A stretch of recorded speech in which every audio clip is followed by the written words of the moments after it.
Hey thokozani bugogo, thokozani bomkhulu, thokozani makhehla, thokozani talukade ngiyanibingelela endzaweni tonke. Lo nibingelela ko umkhulu Themba Silindza. Uma favuke njengedangamane. Tukulu lona kamakereta na garantima udulodwa nyama senkopolo ungekoni kuzaqigcwele amafutha. Umgadlela kaNdaba unyanga mthakathi. Hayi ngiyanibingelela endzaweni tonke, ngikujabula lonke.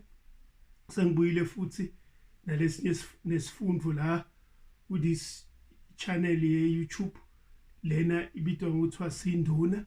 Cela ukuthi ni subscribe njengoba ngishilo ukuthi kuningi lekiniphathele kona lokutako, so kuyeda nje kutawuda nje masinyane tifundvo letiningi. Labanye bacelile necela nje tifundvo ukuthi bacela tifundvo letitsite titawuda nato ndatitfola nje ngekuhamba kwesikhathi, kodwa tiningi tihloko esitawukhuluma ngato. As I'm greeting you now, I've got a topic that I want to present to you. I want to present a topic about Lithongo Dlozi.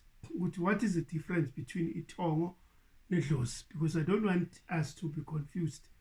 I want us to have more and more knowledge, because you know that our people are perishing because of lack of knowledge. So if we don't have knowledge, we end up perishing because we don't know how are things working. See, some of us have grown in, some of our people have grown in a township where they have not been that much exposed to cultural activities. So this is going to be an opportunity for them to familiarize themselves more about culture. As I'm saying that we'll talk about some cultural topics, spirituality, ngoma, and everything that pertain us. Maybe even at other stage we'll even talk about politics, because we are living in a world of politics, so we cannot shy away, because politics does affect us in one way or another. We can't just say we just spiritual and be blind as we are going. But today I want to talk about the difference between Lithongo and Dlozi.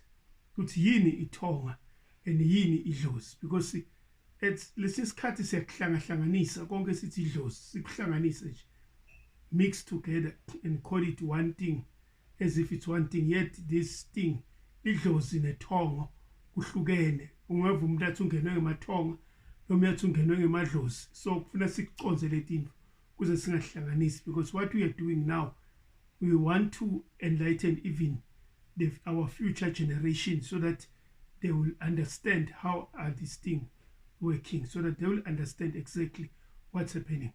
When we talk about Lithongo, we are talking about those who have passed on. We're talking about our great-grandfathers, grandfathers, grandmothers, our people, those who are our blood, those who have passed on. Obviously, each and every person has got amathongo, because amathongo, they are our roots. Sometimes they can be called ancestors. So ancestors, everyone has got ancestors or forefathers. Even those who are believers, they know that the word ancestors and forefathers, it's mentioned several times, even in their own Bible. So everyone has got ancestors. Even when they are dedicating each and every person in the Bible, they will start dedicating that person by aligning that person with certain ancestors, because everyone definitely has got ancestors. So when we're talking about the amathongo, we're talking about those who have passed on, those of us who have passed on, who are no more. And those are the people lesithi ngamathongo, laba lele, laba sebalele, laba sengekho nathi, yibo laba lesibabita ngokuthi sibangemathongo kithi. And ngibo ke kanye ke laba lesiphahla kubo thina siphahlako. Sikhuluma nabo ngoba siyathi ukuthi bangabe bafile ngemzimba, kodwa ngokomoya bayaphila, basekanye nathi. And lokuhle kakhulu ngabo, baphila ngengadi yabo lekithi, ngoba lengadi lelakithi lehamba lakithi, ngilengadi yabo sithethe kubo, and lengadi yabo iphila lakithi, which means bangabe bafile ngokwenyama, they are not completely dead, because they are still alive but living in us. You see, that's why it's very important to have a generation, because when you have a generation, it means you are continuing being alive, living through your own ancestors, say living through your own children. So they are also alive in us. That's why we go and invoke them, because we invoke them because we know exactly that they are alive, but they live in us, and we even know their existence because we are a proof of their existence. You see, that's why in what we are practicing, it's not a matter of believing. You don't have to believe that your ancestor once existed, because you exist because they have existed. So this is not just a belief. It's not something that we say we believe in them. We don't believe in them. It's not a belief, this, because it's something that we are sure of. Belief only exists to those who are ignorant.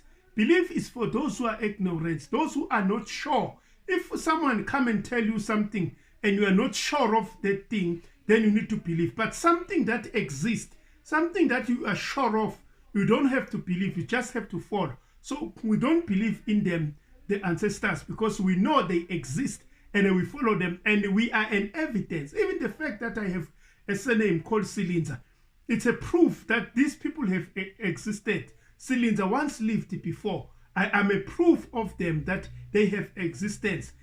They've existed before. If they've never existed, it means I wouldn't be existing. I exist because they have existed before. So labo ngkhuluma ngabo ke that we call emathongo ethu, lawo lesiphahla kubo, sicele tinhlanhla, and when we stimulate them, we also stimulate their energy that lives in them, so that we will do good ourselves, because their energy lives within us. When we talk to them, it's like we are talking to ourselves, so that ourself that lives in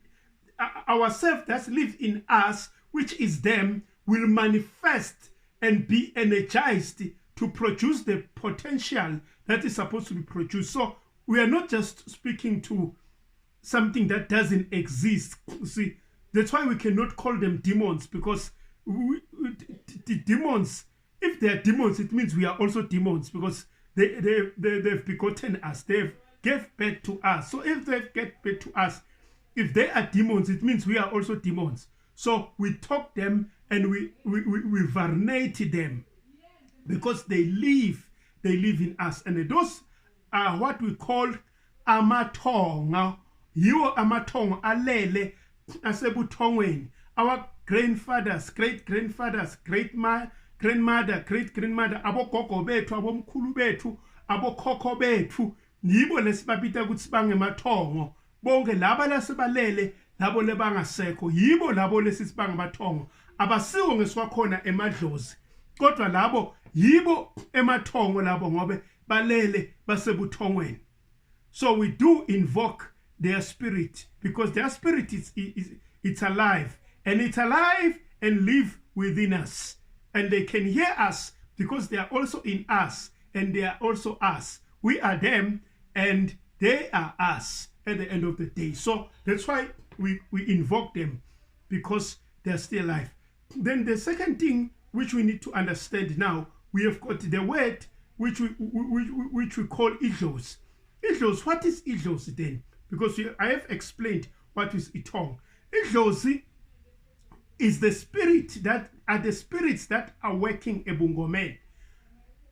Those spirits are not Ithongo, but are the spirits that are working ebungomen. And imimoya lena lesisebenzisako ebungomen. For example, we have got the spirit of Umdawu.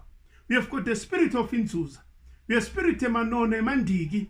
We have got our spirit of Umguni, Abalozi. All the spirits are the one that we call them amadlozi. Yiwo la bathi umuntu ubanjwe ngemadlozi. Lidlozi lakhe likhuphukile. Nalikhuphukile ledlozi lakhe, akusho ukuthi sekukhuphuke bogogo. Kukhuphuke ledlozi lakhe, lo moya, the spirit that works in that person. Niyo ke lo lesikhuluma ngawo lesithi sikhuluma amadlozi. So nguwo umehluko lo. Manje uma umuntu sithi unemadlozi, usuke lo muntu loyo angenwe umoya wemadlozi, the spirit lesemadlozi. Sometimes you find ukuthi maybe my grandfather maybe was inyanga. If my grandfather was inyanga, analo moya, and it happens good, I inherit, because those spirit, it's not a calling as such, as I've explained previous, that it's not a calling. It's a spirit that we inherit through birth. We inherit from them. That's why the spirit, we have them. Even say infant, you have that spirit within you.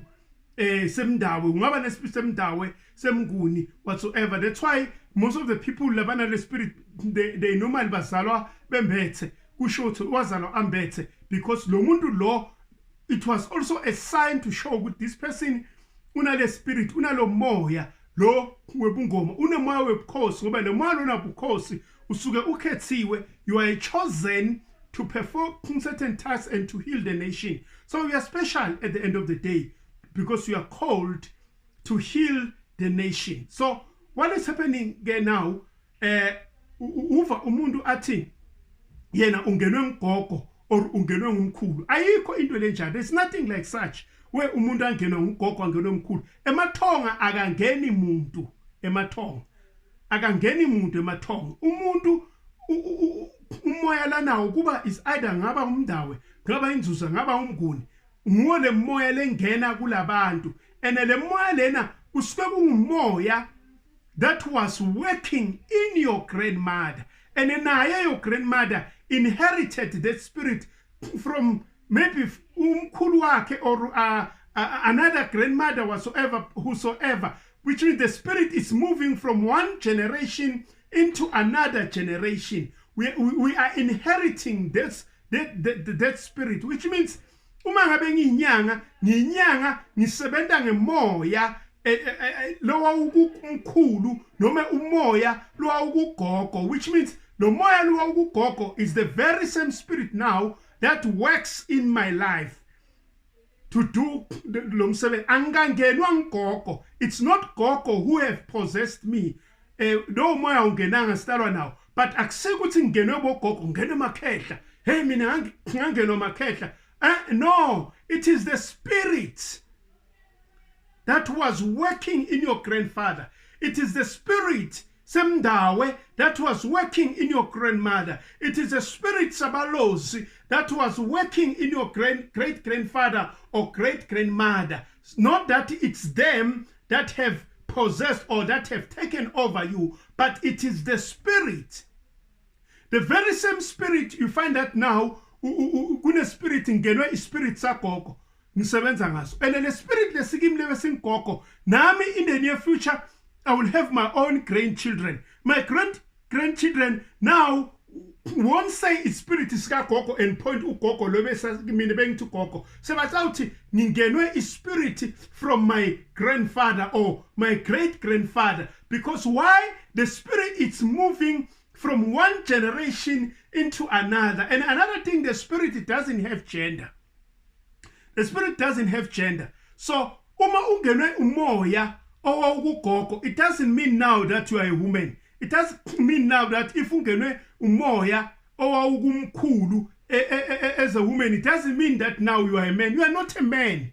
It doesn't mean now if ungenwe a spirit that was in your grandmother, it means now as a man you are a woman. No, it doesn't mean so. You are still a man, but working with the spirit that was in your grandfather, working with the spirit that was in your grandmother. The spirit was in my grandmother or was in my grandfather, working now within me.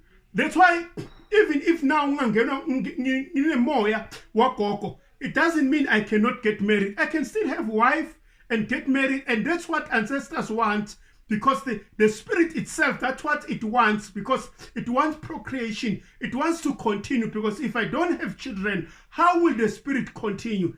It means the spirit will end in me at the end of the day.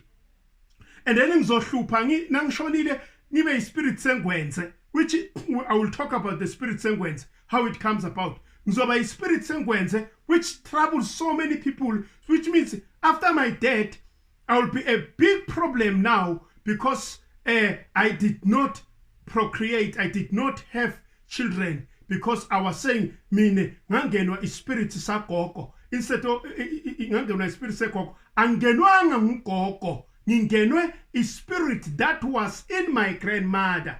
Not ukuthi ngingenwe ngugogo, but it is the spirit that was in my grandmother. The very spirit now, it's in operation in me. So we have to differentiate the two. There is Tongo, which are those who have passed on, those who are no more, our great-grandfather, great-grandmother, those ngemathongo labo ogogo omkhulu yibo labo emathongo ethu. Bese kuba nemimoya nedlozi. Idlozi imindawe imnguni abalozi inzuza leyo ngemadlozi lawo. And yiwo lawa la operatako lasuka a operate kubantu. They are the one that operates in us. You see, uma ngabe ngithatha umfati, I marry a woman, obviously she will come with the spirit lawa la hamba now. And those spirits afika now siyawangenisa la khaya, so that siyawangenise silobole idlozi, so that this spirit now will continue working like khaya. Kusana kwenzeka ukuthi in the near future the spirit lesingenela kugogo wabo now in the near future izongena emntwaneni wami wemfana. And ezingena emntwaneni wemfana yena uzothi kwangena ispirit that was in my grandmother. But it doesn't mean now he is my grandmother. He's not my grandmother, but it's a spirit that was operating in my grandmother. And thereafter, then nasaqhubeka thereafter, yena siyakhuka siyasuka kuye na kuye mhlambe singena now in a girl child, because the very same spirit that was in your grandmother, you must know that it was once in a man. That very same spirit, when you trace back, you will find that the very same spirit that was in your grandfather is the very spirit now that is in a woman.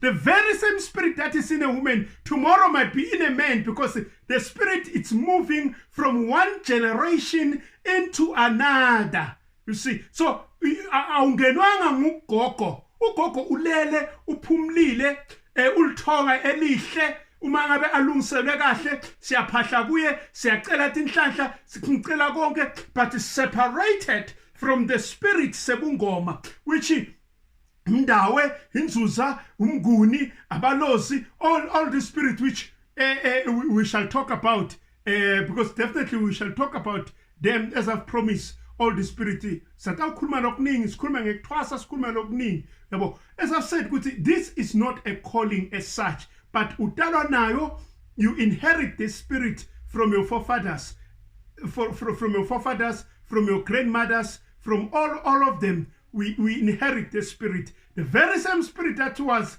in your grandmother. Previously it was in your grandfather, great grandfather, and it is moved from a female to a man. Kanjalo. You see, because you might find it was in your grandfather, but your grandmother yena nakakhuluma abethi ungenwe yini, ungenwe ngemakhehla. Uma akhuluma during itime yakhe bekathi ungenwe yini makhehla. Yena bekanjani athi ispirit lesasikumkhulu wakhe, kusho ukuthi ispirit lesisuka ekhehleni. Then nasifika kimi mina sengithi it's a spirit from my grandmother. The next generation might be saying it's a spirit from my grandfather. It's the same spirit moving from one generation into another. So I want us to have clarity so that as we move on, because there are so many things that we are going to talk about, but as we move on, we must have a clear understanding of the difference between itonga and the difference between the spirit, because we are going to talk about the spirit and we are still going to talk about itonga, nepahla and other things. So we must have a clear understanding of how are these things working within our life. Thokozani nonke bogogo bomkhulu, thokozani endzaweni tonke, thokozani nonke. That's why ngicela ukuthi nisubscribe to this channel. Igama lale channel isinduna. Kuningi lesinilungisele kona, kuningi lesitawukhuluma ngako. Ningakhohlwa ukuthi nifike usifonela 082 802 7931 082 802 7931. Seyavalelisa manje umtulu kaMakeretane, umafavuke njengedakamane umtulu kaMakeretane hanka rantima udula nyama senkopulo ningayiboni kuzaqegcwele amafutha umgadlela kaNdaba ngithi ilanga leni libe lihle nonke ngithi Ndawuwe shewe Rampane sinduna